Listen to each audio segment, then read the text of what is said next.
الله الكريم وعلى آله وأصحابه أجمعين أما بعد. First of all, I would like to greet you, Assalamu alaikum. And secondly, we have, like our brother Shafiq Jazakallah Khair said, the last session in this particular series, and inshallah hopefully we will meet for many more times for to benefit one another. Today we talk about a very important topic, which is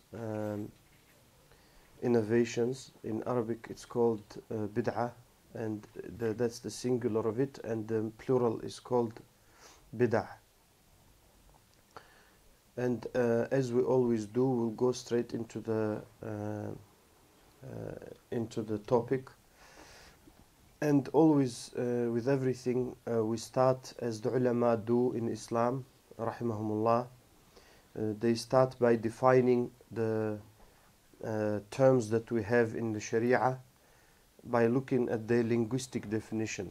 And in the language in Arabic, if we look at the definition of what bid'ah is, the ulama of Arabic, they say معنى البدعة يقولون اختراع من غير مثال سابق. That means to create or to make something that didn't exist before. And they give examples from the Quran, like Allah said, بديع السماوات والأرض, the one who created the heavens and the earth, meaning before they didn't exist. And the same Allah said to the Prophet ﷺ to say قُلْ مَا كُنْتُ بِدْعًا مِنَ الرُّسُلِ, that I was not the first of the messengers. And they say ويقولون في لغة العرب شيء بديع أي شيء لا مثيل له في الحسن مستحسن وكأنه قالوا لم يتقدمه شيء أو لم يسبقه شيء أحسن منه في الحسن أو أكثر منه في الحسن. They say something is badi', amazing, to mean that it is very good and it is very something beautiful, or something that makes you wonder, to show that as if something or nothing preceded it before that was as good as that. And also the ulama of the lugha, they say ibtada'a in Arabic. If we say not in the Sharia, ibtada'a fulanun bid'atan kanu yaqsiduna biha wa alaykum assalam wa rahmatullahi wa barakatuh ibtada'a tariqatan lam yasbiqhu ilayha ahad. That if someone did a bid'ah, they used to mean he started something even in the language that no one before him did. And of course you can see this last definition to be very close to the definition of the Sharia. In the Sharia, bid'ah is the ulama, they wrote books about bid'ah, and in particular I want to mention two books that I benefited greatly from when preparing for the lecture. And actually one of them is the source of the other, but the second also has many additional features. The first one is a book by Imam Abu Ishaq al-Shatibi rahimahullah called al-I'tisam, Holding On, and it is considered one of the greatest books, if not the greatest book. It's in 2 volumes or 1, depending how you buy it, in terms of the theory behind bid'ah, innovations. And another book, and of course Imam Shatibi lived before us, rahimahullah, another book that was, the author benefited, as he said himself many times, from the book of Imam al-Shatibi rahimahullah. That is the book by our contemporary Shaikh Dr. Ibrahim al-Ruhaili, who is one of the teachers at Medina Islamic University, Jazahullah Khaira. And he authored a book called موقف أهل السنة والجماعة من أهل الأهواء والبدع. The position of the people of the Sunnah from the people of desires and innovations. And it's also in 2 volumes, 2 medium-sized volumes. And as far as I remember, that was his doctorate thesis that he gained through which he gained his doctorate. Those are 2 books, and in those 2 books you find definitions of bid'ah in the Sharia by different ulama. And one of them is by Imam al-Shatibi, and I believe that Imam Shatibi's definition is very good, and that is why I will give that one. And that definition is that he said, while defining bid'ah in the Sharia, that there are some ulama who included بعض العلماء أدخل الأمور العادية في تعريف البدعة، وهذا ليس بصحيح، وهذا هو الرأي الراجح، أن البدعة لا يدخل فيها الأمور العادية وإنما الأمور التعبدية. That he said that the things that some ulama included, those things that have either little or nothing to do with ibadah, or things that we can understand the reason for. Because when sometimes ulama say something is ta'abbud, ta'abbud means Allah told us to do and He didn't tell us the reason. For example, they give examples. Why is Salatul Fajr 2 rak'ah, not 3? Or not 4? And Dhuhr is 4. And Asr is 4. Why not 5 or 6?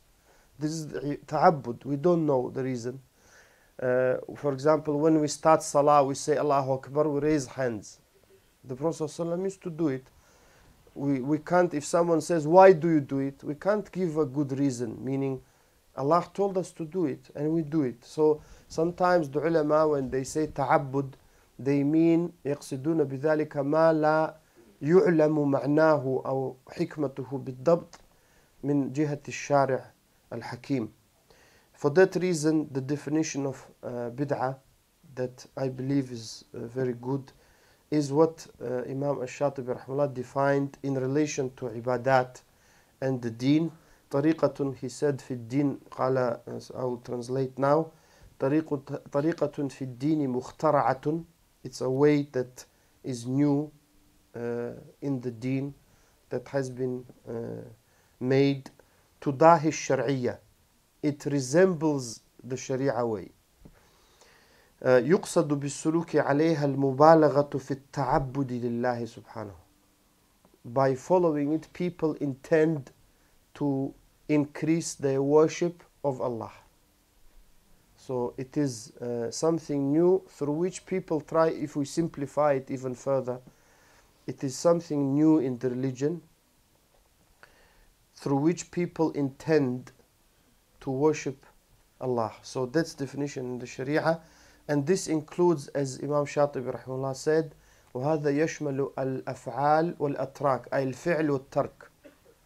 And it includes things that people do that were not done by the Prophet ﷺ, and they were not told to us to be done by Quran or Sunnah or any of the Sahaba. And they include those that people leave even though they should do them.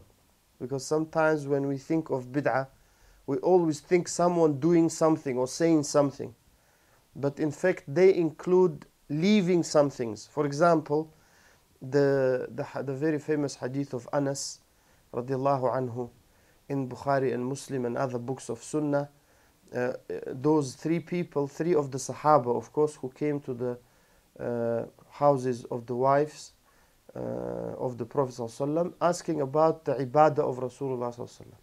So when they were informed, they thought it's little, that ibadah that the Prophet ﷺ does. فَلَمَّا أُخْبِرُوا كَأَنَّهُمْ تَقَالُّوهَا. So one of them said, I will أين نحن من رسول الله صلى الله عليه وسلم وقد غفر الله له ما تقدم من ذنبه وما تأخر. That where are we from the Prophet ﷺ? Allah has forgiven him what preceded from his sins and what will come. And this is where the problem occurs, because they started using their aql too. So their understanding that was wrong, And one of them said, maybe many of you know, but it doesn't harm us to repeat it, I will not marry women, I will dedicate myself to the religion. And the other said, I will always fast every day. And the other said, I will pray every night, meaning that we want to do more.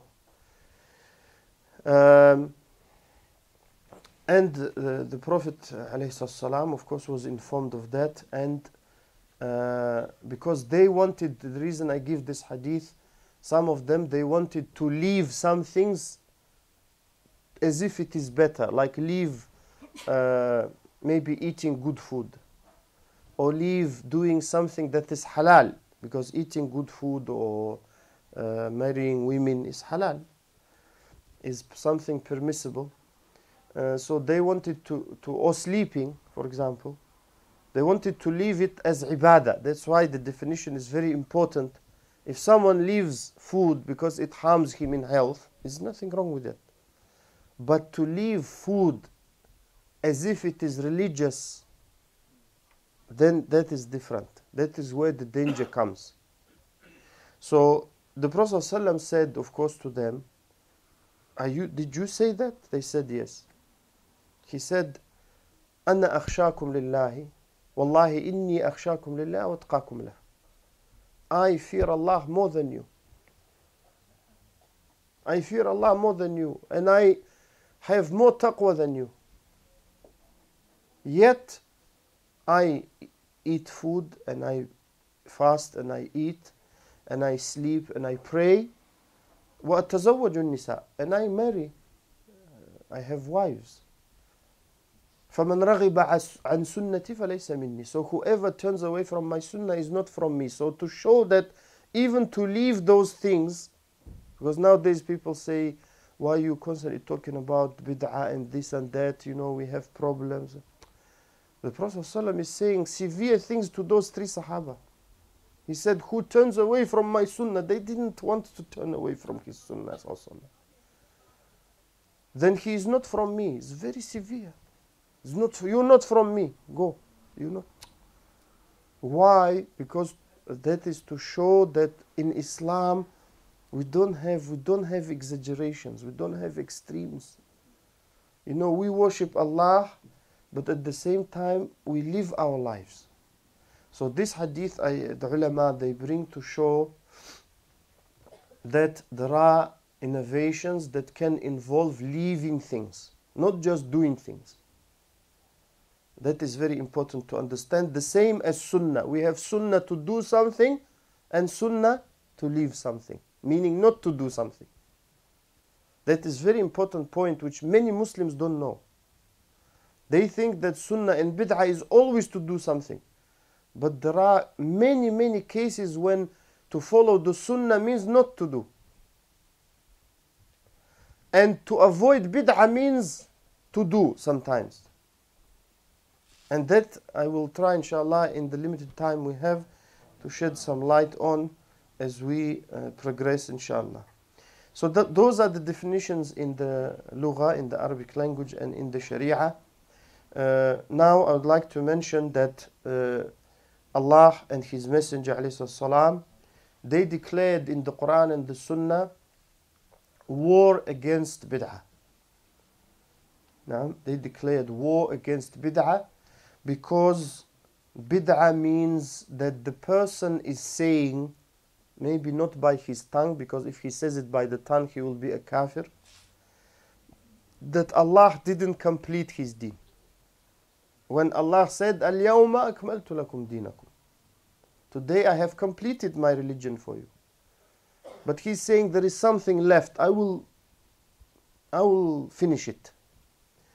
Also, the ulama said the reason bid'ah is so dangerous and haram, and we will see now the texts in the Quran and the Sunnah, is because the person, whether they like it or not, is showing by that as if the Prophet ﷺ didn't deliver the message totally.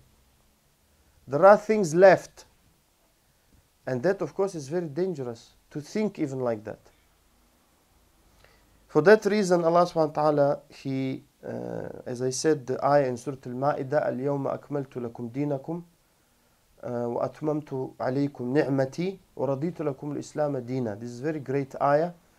This day I have perfected your deen, completed your deen for you, and I have perfected my favor upon you, and I have become pleased for you for Islam as your deen, as your way of life and religion. Islam meaning not every Islam, Islam of the Prophet ﷺ and the Sahaba, as we will see. Also Allah said, وَأَنَّ هَذَا صِرَاطِي مُسْتَقِيمًا فَاتَّبِعُوهُ وَلَا تَتَّبِعُوا السُّبُلَ فَتَفَرَّقَ بِكُمْ عَنْ سَبِيلِهِ. That this is my way, so follow it, and do not follow other paths, because they will take you away from that straight path. And this, when this was recited by the Prophet ﷺ, Ibn Mas'ud radiallahu anhu said, and this hadith is in Bukhari and Muslim, that he drew a straight line in the sand, and then lines to the right of it and to the left. So those lines were at an angle, 90 degree or whatever angle. They are not parallel to that main line. And the Prophet ﷺ said, this is the straight path. And those paths are the paths of shaitan, of the Satan. And upon every path, there is a caller, there is shaitan calling to it. And he recited this ayah, which I've just recited. Also, Allah subhanahu wa ta'ala said, وَرَهْبَانِيَّةً إِبْتَدَعُوهَا مَا كَتَبْنَاهَا عَلَيْهِمْ. That they innovated and invented rahbaniyya, which means the institute of being monks. That was not his. Allah said, we didn't prescribe upon them. That's why you have, it's against human nature, ikhwan. That's why you have the Catholic Church riddled with scandals of sex scandals, because they say a priest cannot have a wife and all the rest of it, and if someone has a wife they can't divorce. All this goes against human nature. Now that is why that was not prescribed. That is not from the religion of Allah. All the ayat that order us to obey the Prophet ﷺ and follow him, which many of them I mentioned last week and the week before, and not to disobey the Prophet ﷺ, all of them we can also include in this, because that means that we cannot, in order to please, to worship Allah, to worship God properly, we must follow the way shown to us by our Prophet Muhammad ﷺ. Otherwise there is no point sending him. If we say that we know better, I mean, we don't say it by our tongue. Like I said, if someone says it or thinks, that's kufr akbar, because it contradicts the Quran and hadith and everything, and ijma' of all the ulama and all the Muslims in the world. Theoretically, they all say that that is not correct. If you ask a Muslim, do you know better or the Prophet ﷺ? So they all say, of course, the Prophet ﷺ. But they differ in their actions. That's why all the ayat, all the verses in the Quran that tell us to follow the Prophet ﷺ, it is not to limit us and it is not to oppress us, as some people think, but it is to make it easy for us. Because if someone shows you the way and says, follow me, that's easy. Then you go by yourself and have to find out. Now, as for the Sunnah, then of course we have a lot of ahadith. One of them is the great hadith of Irbad bin Sariya in the Sunan, in most of the Sunan, where the Prophet ﷺ said, those of you who live long, they will see great differing. So I advise you to hold on to my Sunnah and the Sunnah of the rightly guided caliphs, the rightly guided rulers after me. He didn't say every ruler, meaning in terms of guidance. In terms of obedience, he said we have to obey the ruler. But in terms of guidance, he connected it to his Sunnah and the Sunnah of the rightly guided khulafa. And he said, as you probably all know, hold on to it and bite onto it. Bite on bin nawajid, with your back teeth, the molars. When you bite something with those, you don't want to let go. This to show the great strength of holding on to that sunnah, not like weakly, or meaning in a weak way, or whereby the person can easily let go, but in a very strong way to hold on to his. And this is what is happening, and it started happening a long time ago, since actually first bid'ah started, and we will inshallah see the first innovations and the roots of innovations. And also the Prophet ﷺ said, وَإِيَّاكُمْ وَمُحْدَثَاتِ الْأُمُورِ, and I warn you against new things in the religion. The reason we say in the religion, because bid'ah is to do with the religion. Even though some ulama, like Shaikh Abdus-Salaam and I think Imam Nawawi, rahimahumullah, they said bid'ah is of 5 types. But to be fair to them, they included in those other types, like bid'ah obligatory, wajiba and good, and they included things that are not to do with the deen, not to do with the religion. So they didn't say to do that which the Prophet didn't do, and to say that that brings you closer to Allah is wajib. The ulama didn't say that, because they are ulama, they know. But they mentioned things like improving roads. These are not to do with the religion. Or looking after, for example, registering the people and organizing the state, and all these are not to do with the religion as such. So the muhdathat, we mean not innovation in the sense of technology and all those things we have, but in the sense of the religious affairs. So the religious affairs, we must beware of new things. That's why we should ask the ulama. نعم وإياكم محدثات الأمور فإن كل محدثة بدعة, because every new thing is considered a bid'ah. وكل بدعة ضلالة, and every bid'ah is dalala, going astray, not straight, not following the way of Allah. Hadith of Aisha radiallahu anha in Bukhari and Muslim, من أحدث في أمرنا هذا, and of course the Prophet said it, I mean Aisha narrated it, من أحدث في أمرنا هذا ما ليس منه فهو رد أي مردود العمل, that whoever innovates or introduces something new, because ihdath means something new, in this affair of ours, in this religion, then it is not accepted. And if someone says, I don't innovate, I follow, someone did it before me, so I just follow. And there is a narration of that hadith in Sahih Muslim that says, من عمل عملا ليس عليه أمرنا فهو رد. That whoever does anything that is not from our religion, then it is rejected. Also the hadith of, in Bukhari and Muslim as well, of the hawd, the pond of the Prophet ﷺ. On the Day of Judgment, may Allah make us from those who come to that pond. The Prophet ﷺ, his pond is great, very big, 1 month's journey across, 1 month's journey the other way, and its water is whiter than milk, extremely white, and sweeter than honey. And it has cups like stars in the sky, not stars where you can't see any, but stars when you see so many. No? And whoever drinks once, just one sharba, will never la yadhma abadan, will never feel thirsty. This is the Prophet ﷺ, his ummah will come to that pond, and if someone thinks that pond is too small, he should think again, because that is a very massive pond. You can even call it an ocean.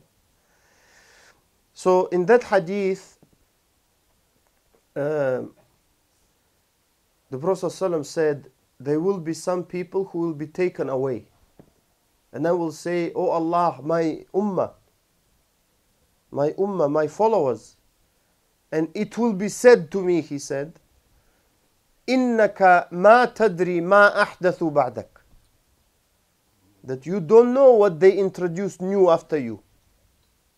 That is very scary hadith. And some ulama said this means maybe bid'ah that leads to kufr. Some said no, any bid'ah. In any case, it's very dangerous. For that reason, it's very important for us to know what is sunnah and know what is bid'ah, to follow the sunnah and to leave the bid'ah for the sake of Allah. Of course, we have many more. We have, if we were to talk just hadith, we would spend all night bringing hadith. But of course, we don't have time, so I will just suffice with that.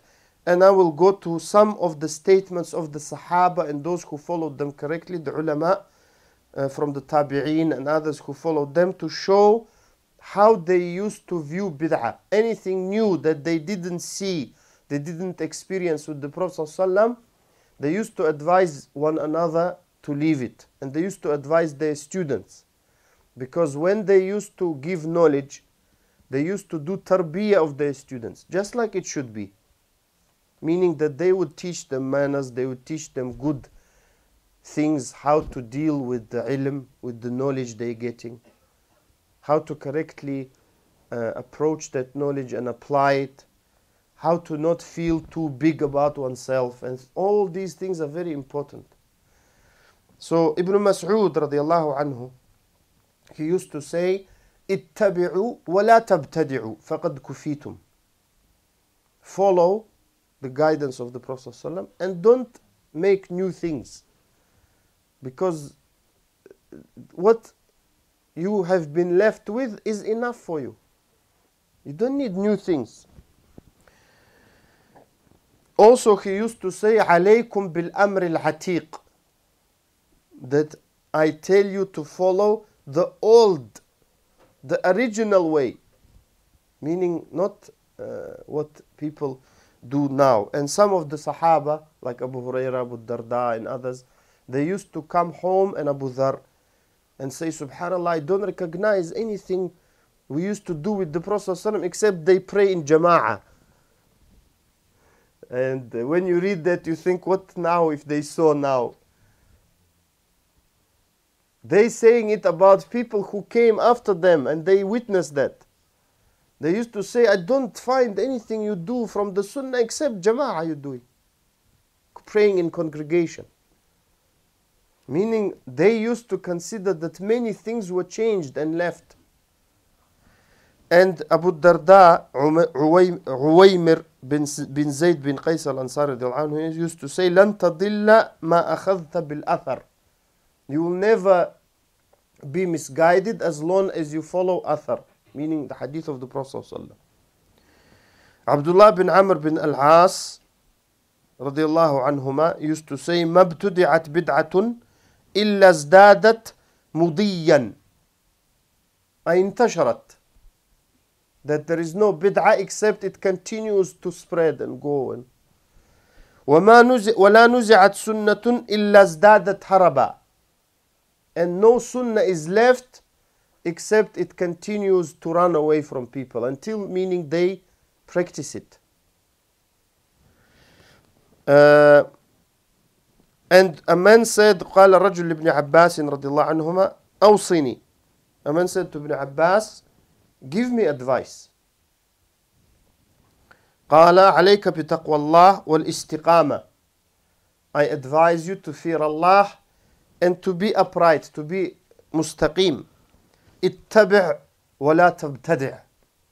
Follow and don't follow bid'ah. Don't follow innovations that have no root in the Sharia. Ibn Umar radiallahu anhuma said, كل بدعة ضلالة وإن رآها الناس حسنة. Every bid'ah is dalala, going astray. Every innovation in the religion leads us astray from the straight path, even if people consider it good. Because nowadays we sometimes say it's not correct to do it, and they say, don't worry, don't make life difficult for people. But people make life difficult, not us. The deen is easy until people make it hard. The religion is easy until the people make it hard. And we will inshallah give some examples. Abu Qilaba, one of the great ulama of Basra rahimahullah, used to say, مَبْتَدَعَ رَجُلٌ بِدْعَةً إِلَّا اسْتَحَلَّ السَّيْفِ, that no person innovates a bid'ah except it can mean two things. Either that he deserves the sayf, the sword, to be punished for it, or, and both are correct, or that he makes it halal and considers it halal to kill Muslims. That's why many ulama of the Sahaba, they used to say, every bid'ah ends with bloodshed. And we can see it. In history, if you read the history of the first 100 years, it's red. 100 years of Hijrah. And who the people, not the Sahaba. We will talk about the first bid'ah that started, the Khawarij. And the first of them, of course, came to the Prophet ﷺ and said, fear Allah. Be just. You didn't do justice in distributing this wealth. And the Prophet ﷺ, and of course to accuse the Prophet ﷺ of not being just is kufr, is disbelief. So one of the Sahaba said, let me do something to him. Skin treatment. So the Prophet ﷺ said, no, don't, because people will say Muhammad is killing his companions. Look, the concern for the reputation of our call. And he said, from the followers and those who come after this man, there will be people who will recite Quran, but it will just be here. It will not go to understand.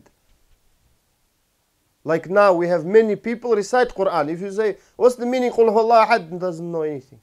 So for him, he knows nothing from the Quran. Just he recites. That's one of the features of the people of bid'ah, of the Khawarij. They will pray so much that you will think that your prayer is nothing almost. That's he's saying to the Sahaba. They will fast so much. يَمْرُقُونَ مِنَ الدِّينِ, they will leave the deen. That's why some ulama said they're kuffar. Because of what the Prophet said. They will leave the deen as an arrow, used to be arrow very fast, leaves the animal that it hits. Normally a good quality arrow would go through the animal. And in some narrations, without leaving a trace. So, and also the Prophet ﷺ called them very terrible names. He said, those whom they kill, they're the best of the shuhada. Or the best who, tuba lahum. Great reward for them. Or, tuba, many ulama say, is a great tree in Jannah, in paradise. And he said, those who are killed from the Khawarij, شَرُّ قَتْلَى تَحْتَ أَدِيمِ السَّمَاءِ, the worst people killed. And he said, هُمْ كِلَابُ النَّارِ, very severe statement. They are dogs of the hellfire. A'udhu billah.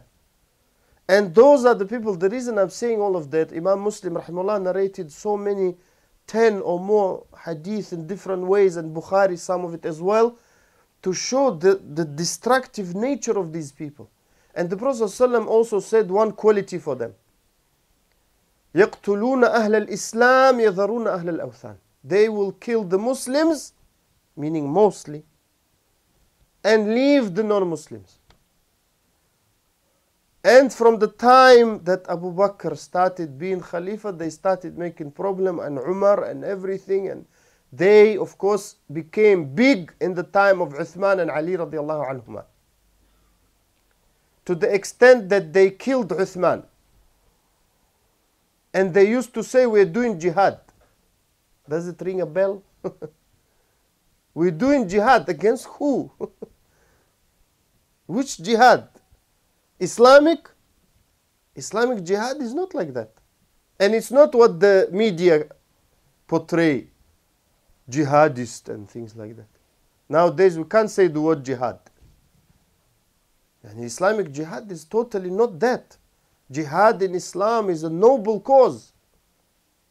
Not what they try to show, to people to scare them and to show that Islam is all about bloodshed, and those people who with open mouths run around and burn flags and the effigies of some president, Allah alam what.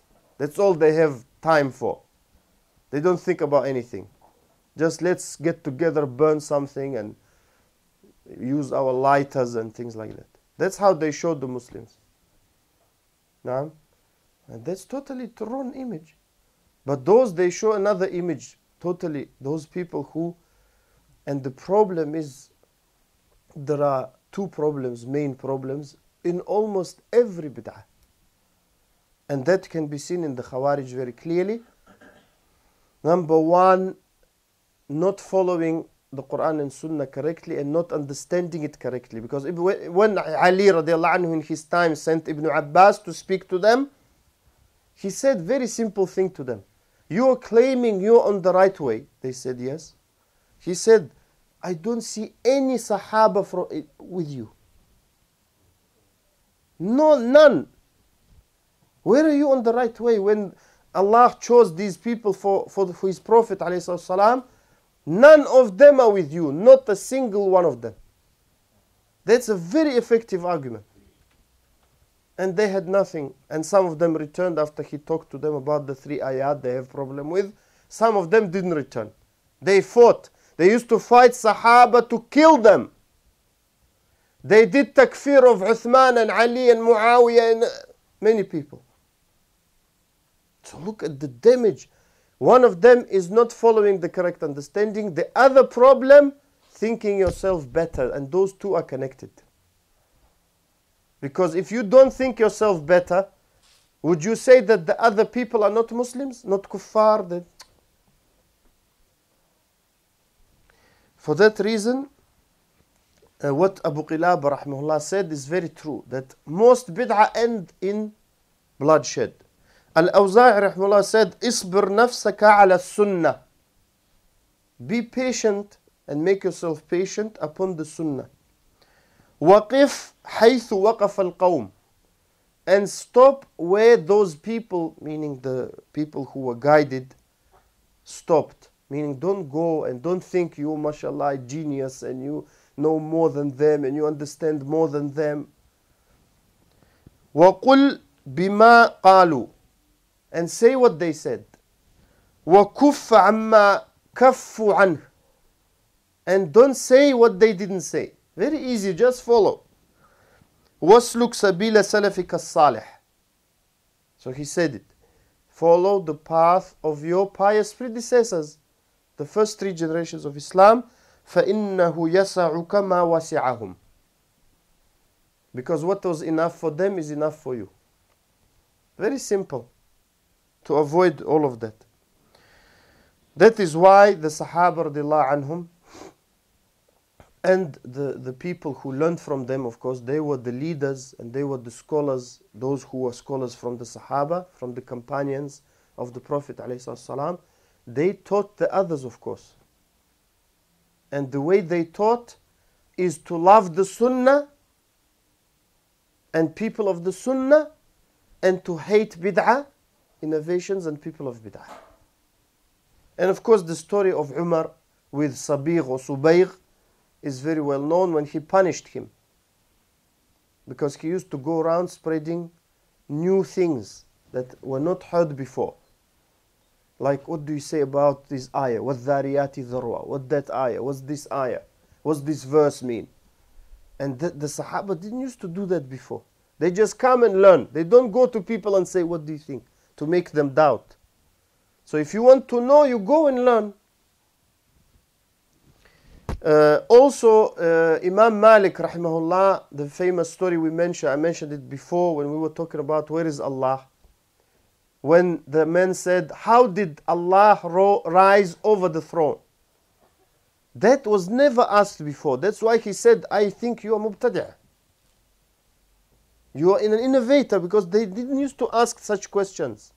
How did Allah rise? So they used to dislike anything new. And if you look at what they call questions that some of the students used to ask those great imams, those great scholars of early Islam, you will see that the answers they give, for example, used to be like Imam Ahmad used to say, لم أرى فيما سلف شيئا في هذا. I didn't see any Sahaba or Tabi'een or anyone doing that or saying that.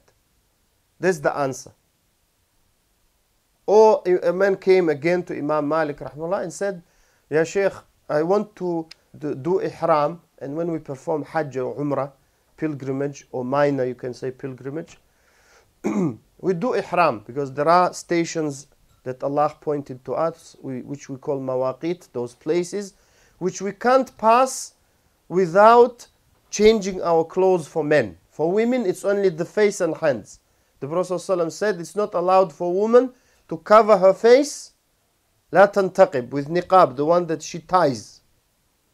And she can't wear ولا تلبس القفازين. She can't wear gloves in ihram. But she can put something that they call mindil or something, or تسدل شيئا, if she wants. If there are women, like Aisha used to say, if there are men, we used to sometimes put something, but without tying it. For men, we can't pass those stations without ihram, if we're intending to do Hajj or Umrah. And of course, ideally you should do it in the airplane, once you are square, which is difficult to do, and that's another issue. But one man came and said to Imam Malik rahimahullah, you know, I want to do ihram before the miqat. He said, I fear fitna for you. He said, what fitna? I'm just increasing the reward. He said, because I heard Allah say in the Quran, فَلْيَحْذَرِ الَّذِينَ يُخَالِفُونَ عَنْ أَمْرِهِ أَن تُصِيبَهُمْ فِتْنَةٌ أَوْ يُصِيبَهُمْ عَذَابٌ أَلِيمٌ. He said, I heard Allah say in the Quran, let those who differ with the Prophet ﷺ beware that some fitna, some tribulation or trial will come their way, or they will have painful punishment. Look how they used to view these things. And now we have some people, you know, they say, don't. On the contrary, if you follow the sunnah, your life is easy. Very easy. But if you follow those things people invent, your life becomes very hard. And there are certain groups that the ulama called to be the usul. The usul, those original or the sources of the people of innovations. I mentioned the Khawarij. They called Khawarij because they either the ulama said they left Islam, kharaju min ad-din, or they did khuruj, they did rebellion against the Muslim ruler, which is not allowed, because the Prophet ﷺ said, "Man ra'a minkum min amirihi shay'an yakrahuhu falyasbir." And there are many other ahadith. Whoever among you sees from his amir, from his ruler, something he dislikes, let him be patient. And he also connected it to not going against the ruler, to being Muslims, doing salah and many things. So the ulama agreed that if the person is a Muslim, it's not allowed to rebel, but rather we have sabr. And the Prophet said also, give them their rights and ask Allah your right. Not like now, go and say, we need bread. Tomorrow we don't have meat, we need meat. Then we don't have spaghetti, let's do spaghetti. Then milk is no good, let's do milk. This is never finished then. Because some people, they don't have spaghetti, they go demonstration. The others, they don't. What is this? It's ridiculous. Then someone say, we want naan bread. Wallahi, ikhwan, I'm not lying. Some people go with bread. I saw it. It's ridiculous. I said to the brothers, at least they should take meat with them. Not bread. This is bread. For bread, you go and bake yourself 3 hours in the sun. Take meat. Say, we want meat. Chicken. Fish. There is no fish. It's too expensive. Khubz. What's khubz, ya akhi? Khubz is... So, for that reason, the Prophet ﷺ told us to have patience. Now, of course, if you say patience, you're someone's agent. Allah alam, they will invent many agencies. Another group that the ulama mentioned are the Rafida, the Shia. And of course, all these, they subdivided, they keep dividing because they never agree. I will mention some of the qualities and signs of the people of Bid'ah, why they keep dividing the people of innovations, because they don't follow the Sunnah. They are subdivided into many groups, including the Rafida, the Shia. But the ulama, they mainly divide them into three. The Ghulat, the extreme, who say Ali is Allah. They say, still some people exist like that.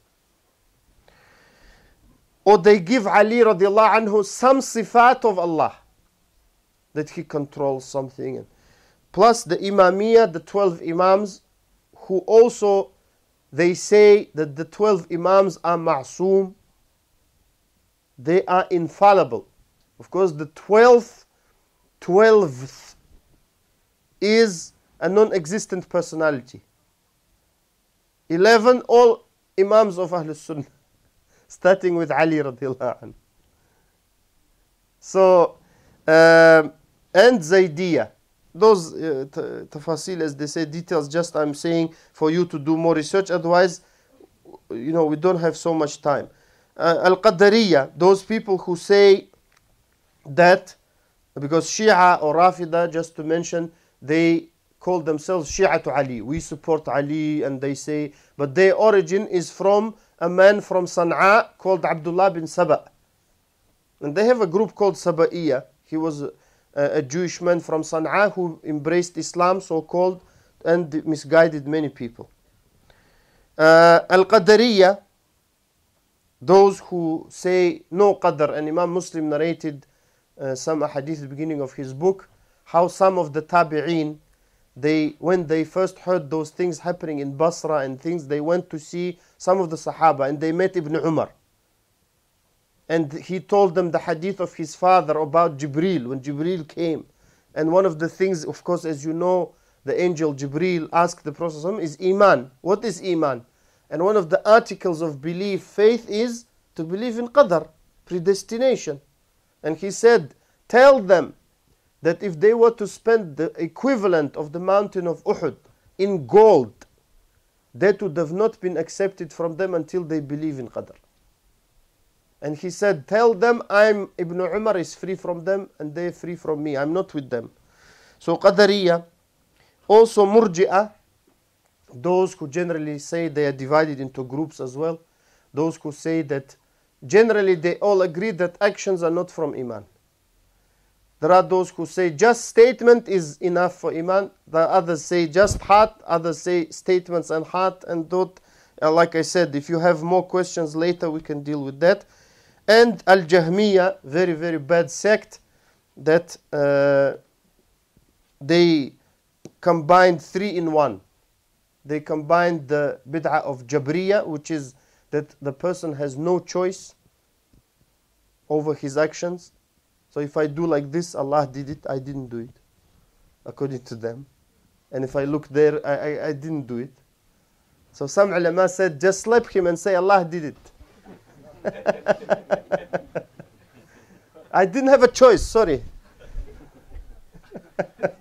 Oh, subhanallah. Something is going on. Naam. So they connect that plus irja, the murji'ah, and ta'til. They deny the sifat, or most of asma and sifat, the names and attributes, because they say if you say, or especially attributes, if you say any attributes are for Allah, then you compare Allah to the creation. And we dealt with that, alhamdulillah, before. And they didn't mention Mu'tazila, Asha'ira in those groups because they all came from those. They mixed some beliefs of those, some beliefs of the others. And some of the signs of people of desires and bid'ah. The reason they call people of desires because generally they don't like to follow the Quran and Sunnah, but rather they follow what they think is right. some of the signs is division. They divide constantly, even between themselves. They don't unite. That's why the people of the Sunnah are called Ahlul Sunnah wal Jama'ah, ay al-Ijtima'. The people of Sunnah and unity, meaning we unite on the Sunnah.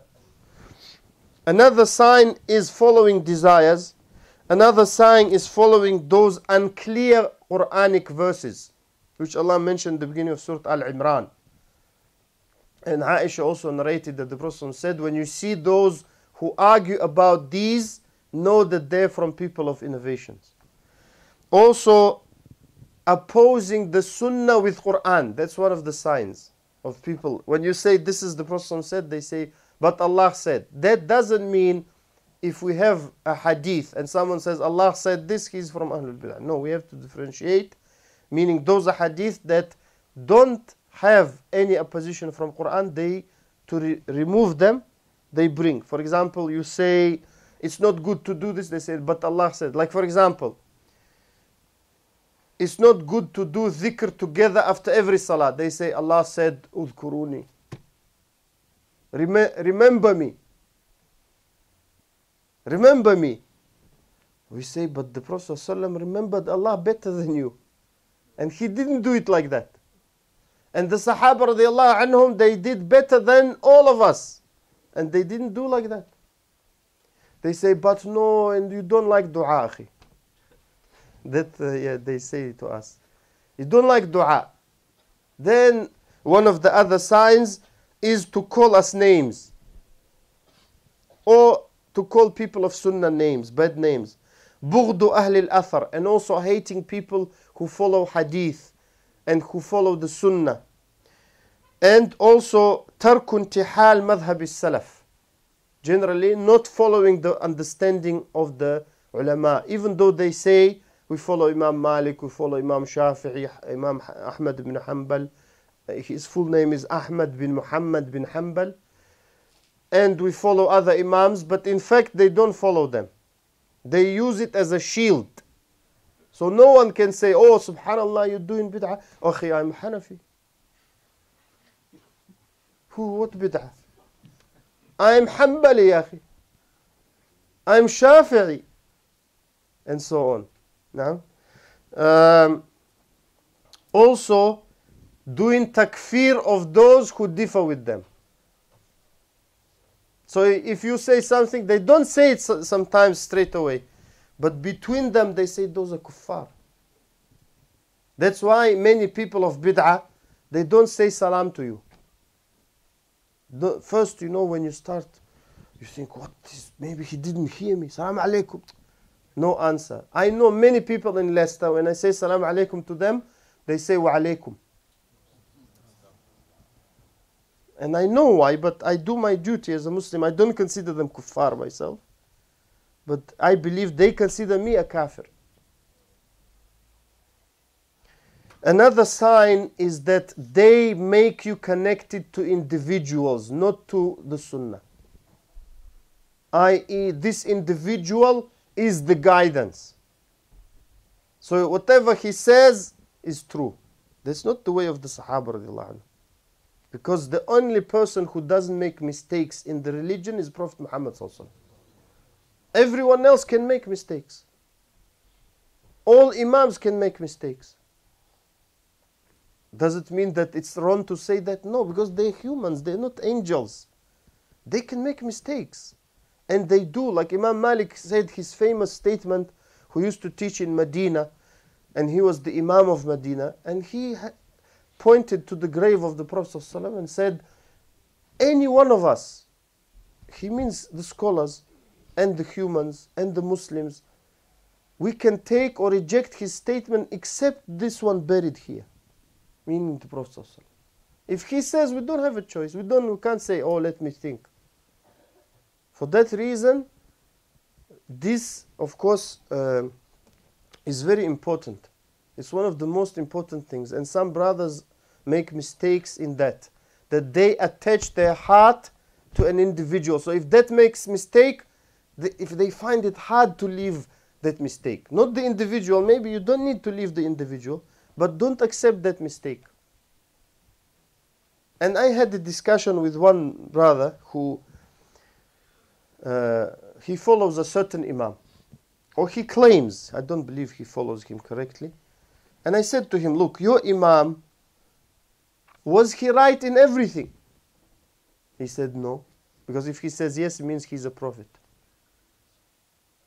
If you say your imam is right in everything, he's a prophet. He's after Prophet Muhammad sallallahu alaihi wasallam. So he knows, and he said no. I said, okay, those things your imam was wrong, can it be said that other imams were right? Or maybe one imam, or two, or three, or whatever? He said yes. I said, mashallah, very good. We go in the right way for now. I said, that's the third killer question. I said, those things your imam made mistake in, and someone else was right, can you leave your imam and follow him? He said, you're deviating from the topic. So I said, no, I'm not, but you are. You don't want to go with me. I said, don't worry, akhi. Relax, I said. I'm not trying to, as they call, brainwash you and things like that. No? But that is the reality of the situation. If you think about it, that the ulama, they say, we show you the way to the Prophet ﷺ, not to us. No alim says, I show you the way to me. That person is not a scholar. Not even anything to do with knowledge. Because the person who calls to himself commits a big haram, because Allah said to the Prophet ﷺ, Ud'u ila sabili rabbik. Ud'u ila rabbik. Call to your Lord. Call to the way of your Lord. He didn't even say to Prophet Muhammad ﷺ, call to yourself. So then we have to call to Allah and call to the Sunnah. That's one of the greatest characteristics of the people of Bid'ah, that they attach the people to individuals rather than to the Sunnah. And that is why from loving Allah and loving the Prophet ﷺ is to love his Sunnah, the Sunnah of the Prophet ﷺ, his way, which is the best way. That's why he used to repeat, Khayrul Huda, Huda Muhammad alayhi salam. The best guidance is the guidance of Muhammad sallallahu alaihi wasallam. That's why this particular statement is only said by the people of Sunnah. The statement that says, وَكُلُّ بِدْعَةٍ ضَلَالَةٍ, the people of Bid'ah don't like it. Something is going wrong. Even though they say we are on Sunnah, so why can't you say it? They know, many of them, that they're not on the Sunnah. That's why they have to keep repeating that they're Ahlul Sunnah. Because they're not Ahlul Sunnah. We say Ahlul Sunnah. Those who oppose Sunnah say Ahlul Sunnah. Who is right? And we have to look. Who follows the Sunnah is from Ahlul Sunnah. Whether he calls himself Ahlul Sunnah or not, doesn't matter. The names don't change anything. You know, you can call yourself an astronaut. Doesn't make you an astronaut. You can call yourself anything. And one day, like I said before, I think Nelson Mandela one day was a terrorist. Then he got the Peace Prize. That's strange. A terrorist getting Peace Prize. Out of all prizes, they gave him Peace Prize. At least something else give him. So one day he was, I don't know if you knew, but I discovered, I didn't know myself actually. In 1933 or 32, Adolf Hitler, sorry to say, was Time magazine's Man of the Year. I didn't know that. You know, Time magazine, every year they have a Man of the Year. I wouldn't be surprised if one of the, I don't know, Stalin maybe was once Man of the Year. I don't know. But Hitler definitely, just Google it or whatever else. I think 1933 or 32. And also, don't forget, Ikhwan, that Hitler came to power through democracy. Suddenly he became bad guy. Subhanallah. Of course, we say for the camera and we believe that he wasn't a good guy. It's true. My grandfather went to war with the rahimahullah. But I mean that in loving the guidance of the Prophet ﷺ, we do not change the reality. The names don't change anything. So whether you call someone a terrorist, it doesn't become a terrorist. If you call someone a peacemaker, and in fact he is a terrorist, and you know maybe who I'm talking about, doesn't change anything. The reality is one. But many people, you know, they like those words. That's why sometimes you can easily manipulate them. But the person who analyzes, so if someone says, I'm from Sunnah, and he's destroying the Sunnah, and he says, that person is mubtadi', is an innovator, but all his life is on the Sunnah. Who cares about those names? What matters is what is the reality. For that reason, from loving Allah and loving His religion and loving His Prophet ﷺ, and loving the Sunnah and the way of His Prophet ﷺ, is to hate bid'ah for the sake of Allah. And this is from loving for the sake of Allah and hating for the sake of Allah, and to hate people of bid'ah. And the scholars of the past, they warned us against communicating with them, and they used to say al-fitan khattafa aw al-shubuhat khattafa wal-qulub da'ifa, that those doubts and those ideologies those people have, they're very strong, they grab you, and the hearts are weak. That is why a person must always thank Allah if he is on the Sunnah, and ask Allah to keep him on the Sunnah. May Allah keep us all on the Sunnah till we meet Allah. And also take precaution not to leave the Sunnah.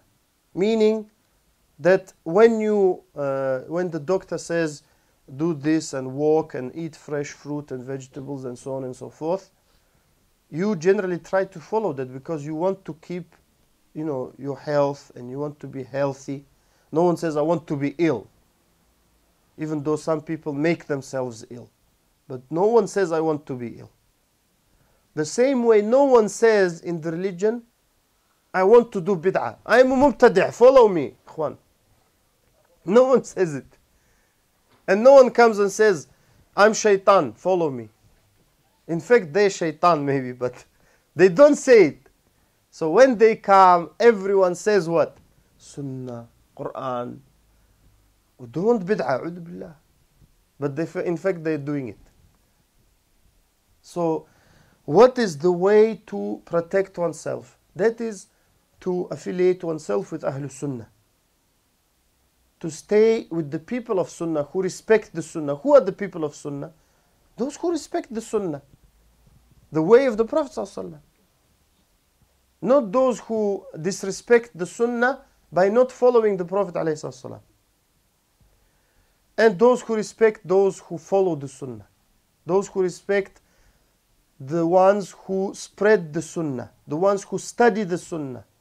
They warn against bid'ah. And there are many examples of bid'ah. Some of them scary. We will show, not very scary, but we removed the scariest ones. But inshallah, brothers want to show you some.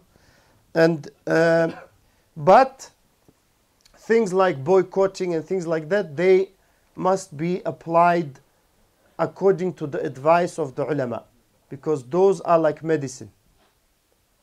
So medicine cannot be applied as we like. We go to the doctor and they say, no, that medicine is not good for you. This one is good, maybe. Or for that person. For that reason, we have many brothers who go around saying, boycott that person, he's an innovator, boycott. That is the way of the scholars. The scholars tell us who is an innovator, even by name if we want to. And who is not an innovator. He's from the people of Sunnah, but they made mistakes. Because we think always, or most of the time, that people don't make mistakes. They make mistakes all the time. Look, those 3 Sahaba who came and said, we will not eat food and not marry, not... A man came and said to the Prophet ﷺ, Ya Rasulullah, I now met a woman in the way, and I did with her everything that a man does to his wife except the main thing. I don't want to say it, we have some kids in the audience. The Prophet ﷺ said to him, did you pray with us? He said, yes.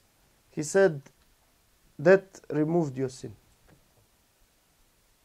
Look, if someone said it to us, we'd say, what's wrong with you? You know, you attend lectures and you do these things? Yeah, that's how probably I would have said, or someone would have said. Fear Allah. You're doing things going around. We don't want to say things, you know. The Prophet ﷺ said, very easy. That is where the stress, there is no stress. He said, did you pray with us? He said, yes. Then that's it. Meaning that removed because you didn't commit a major sin. Naam? So for that reason, we must learn the sunnah to know the way of the Prophet ﷺ. Sometimes we think something is the way of the Prophet ﷺ and it is not. Sometimes we think something is not the way and it is. So for that reason, we must try and keep in touch always with the people who are knowledgeable, the ulama, the real scholars, who understand the sunnah. They spend their day and night studying what the Prophet ﷺ said. They get the feel of the speech of the Prophet. When they hear, they say, no, this is not a hadith. This is not, cannot be from, some people think, oh, this is magic, you know. And it is not, because they spend their entire lives studying what the Prophet ﷺ said and what he didn't say. Because there are people in the history of Islam who used to fabricate hadith deliberately to misguide the Muslims. And Allah brought people, the scholars, who, as some of the rulers said, because he was punishing one of those people. And he said, why are you punishing me now? I put 5,000 hadith, so-called, I fabricated myself among the Muslims. He said, no problem, we have ulama, they will fish them out. They will show the people that the Prophet ﷺ didn't say it.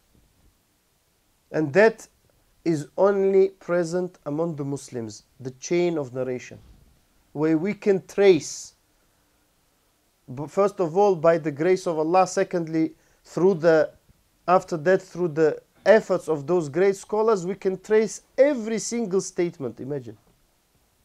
Whether the Prophet ﷺ said it or not, this is amazing. That is why from loving Allah and loving the Prophet ﷺ, which we said is an obligation upon the believer, is one of the greatest ibadat, is to love Allah and to love the Prophet ﷺ. From that ibadah, from that act of worship, is to hate bid'ah, to hate innovations. And to hate people of innovations and to advise people in a nice way. Look, akhi, as far as I know, this is not sunnah. And sisters, they can say, look, sister, as far as I know, this is not sunnah. In a nice way. If you don't know, say, I don't know. It's very easy. Islam is easy. If you don't know, don't give a lecture. You know, like some people do. Akhi, I don't have much knowledge, but this is the scary part. I don't have much knowledge, but, and half an hour you're listening, you think, what did he say? That's why when someone says that, I say, Akhi, Jazakallah khairan, I don't have time. Because if you don't have much knowledge, why are you lecturing? Then if you don't have much knowledge, learn, akhi. And keep quiet. That is better for all of us. We have less stress. For that reason, it's very important for us to surround ourselves with good company. Very important.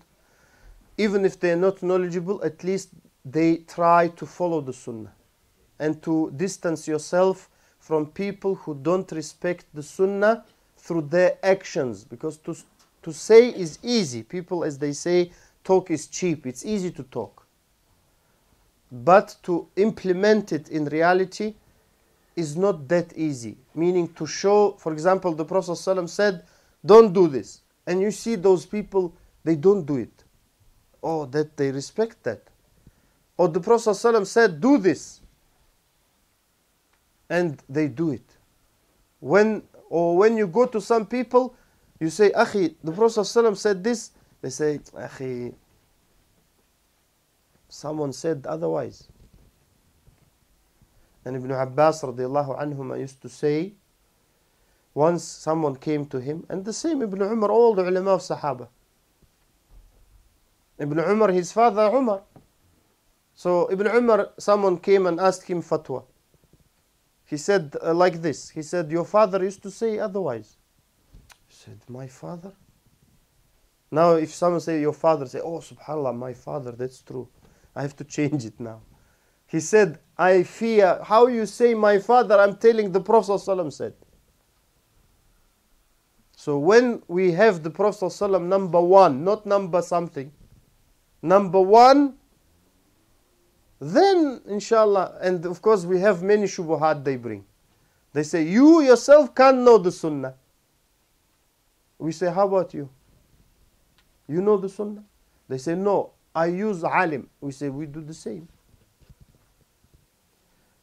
So those doubts that they bring, and they are very easy to refute for those who understand. But they intended to do what? To deviate us from the way of the sunnah. Now, and this is what I can remember and what I wrote. And if I made, of course we have the thing, which we hope inshallah won't take long. But before we go to that, I just want to say that it's very important for us to get at least some knowledge, some basic knowledge, so we do not fall into innovations. Inshallah, the brothers will show now some examples, and I will, comment on what I can.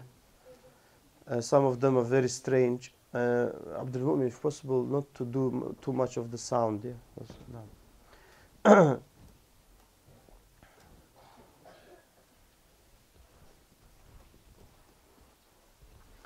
Okay, this people claim that they, as far as I remember, that they get barakah from this man. Yeah. But in fact, what you can see is that this person, in my view anyway, he brings a jinn inside them. Look. Because a normal human being doesn't do that. So they either pretend or he puts a jinn inside them, and when he makes physical contact with them, the jinn can travel through him to them. No, that's true. And of course some of it is ridiculous. Looks like fitness classes. But anyway.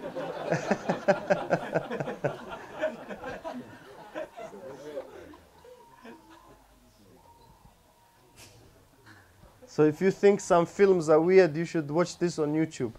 Now, next one, please.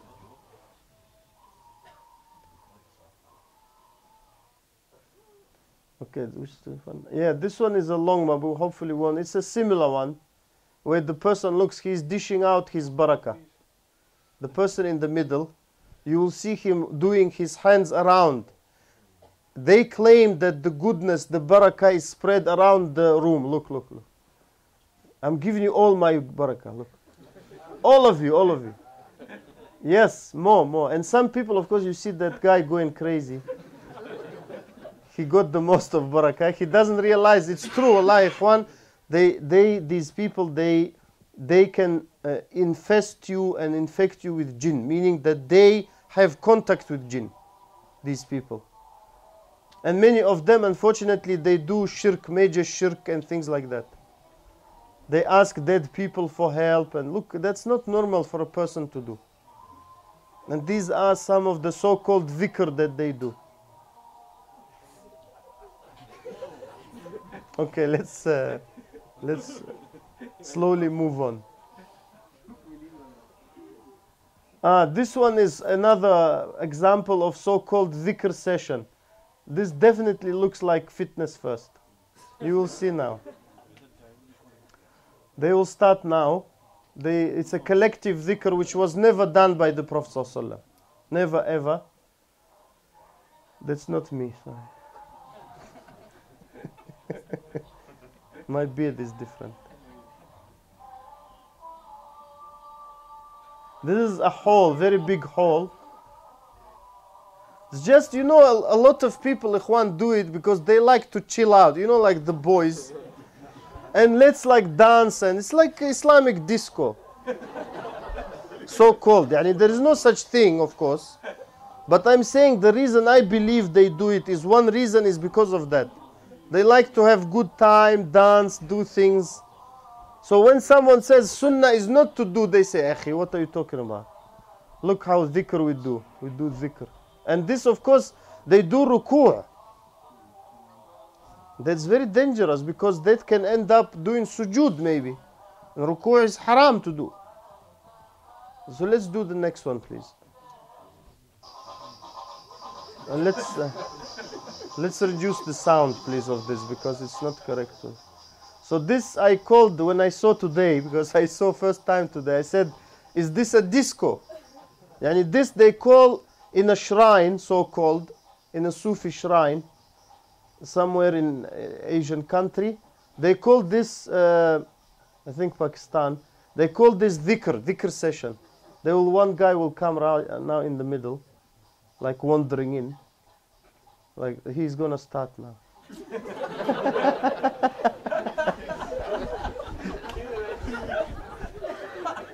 So these normal adults who are many of them are very highly educated in terms of some of those they do it. This I don't know. Let's do the next one. Yeah, let's do the next one, please. This is a gathering of, we saw from YouTube, Shia from Afghanistan, in America. And this, of course, is one of the ways they claim, they grieve for the death of Hussein radiallahu anhu, by beating themselves. And of course, we didn't choose the one with blood, because normally they take knives and things and they hit themselves until blood comes. But here it's, you can say, the softer version, because they just do this. And the reason they like is because, you know, they just do like dancing and these things. And generally, look, reduce the sound a bit, please. Yeah, so this, how they claim, they're showing their sadness. I don't know, it's not normal to show that way. When you're sad, you don't do much of that. Looks like someone, I don't know, angry, not sad. Naam. And all these are misguidance. It's of course one of the ways of the Shia on the Ashura day in Muharram, the 10th of Muharram, they show that. Let's show the next one, please. This I was told there is Christmas music which we shouldn't, of course, have. But here I was told, what's his name? Qadri, yeah. He's saying in his masjid, Merry Christmas to our Christian brothers and sisters. One Bradford like that? Ah, really? So this brothers chose to show that he's accepting and giving them cake for Christmas and things like that. No. So of course these are, Ikhwan, the reason I think they chose is one of the callers to innovations. No. The death sacrifice, which is true, very true. Yeah, let's go.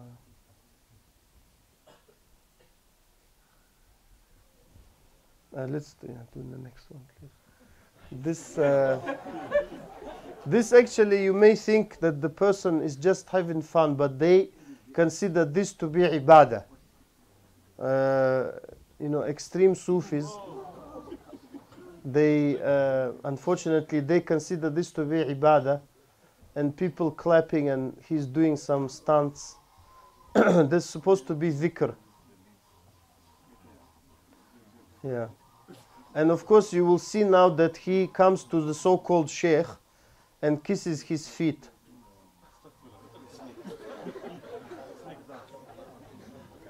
And that of course is total misguidance. Yeah. So these are callers to misguidance. Some people call him, what's his name? Nazim.